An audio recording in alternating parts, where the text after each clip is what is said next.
Ce qui est clair, c'est que la loi interdit les instructions individuelles dans les dossiers donnés par le pouvoir exécutif aux magistrats et notamment aux magistrats du parquet. Ça, c'est nouveau, c'est depuis la réforme de 2013. Donc ça, c'est une avancée qui est très importante. Malgré tout, le fait que la chancellerie, le pouvoir exécutif ait le pouvoir de nomination des magistrats du parquet et sans même un avis conforme du Conseil supérieur de la magistrature, ça entretient effectivement toujours la question parmi les citoyens de se dire, est-ce que si ce magistrat a fait tel acte dans telle enquête, c'est parce que finalement on lui a demandé en haut? Est-ce que c'est parce que le pouvoir exécutif est intervenu? Ou est-ce que c'est parce que cette enquête se déroule dans des conditions normales? Et le soupçon en démocratie, c'est extrêmement grave. Il ne faut pas que les actes d'enquête faits par l'autorité judiciaire puissent être sans cesse interrogés et que les citoyens se demandent toujours pour quelles raisons la justice a décidé dans tel ou tel sens. Mais ce soupçon que vous évoquez, Katia Druber, et vous êtes magistrate vous-même, en clair, vous avez des doutes sur l'impartialité de Rémy Heitz, le procureur de Paris?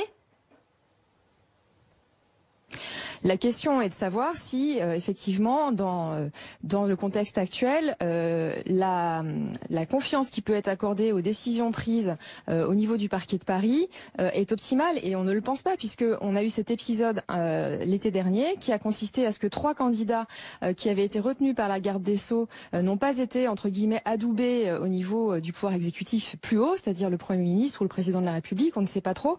Et donc, on est allé chercher un autre candidat et le Premier ministre a indiqué c'était normal qu'il puisse intervenir dans ce processus de nomination parce qu'il souhaitait avoir un procureur en ligne à l'aise. Donc évidemment, ensuite, toutes les décisions qui peuvent être prises à la suite de ça, elles sont forcément interrogeables et elles posent question.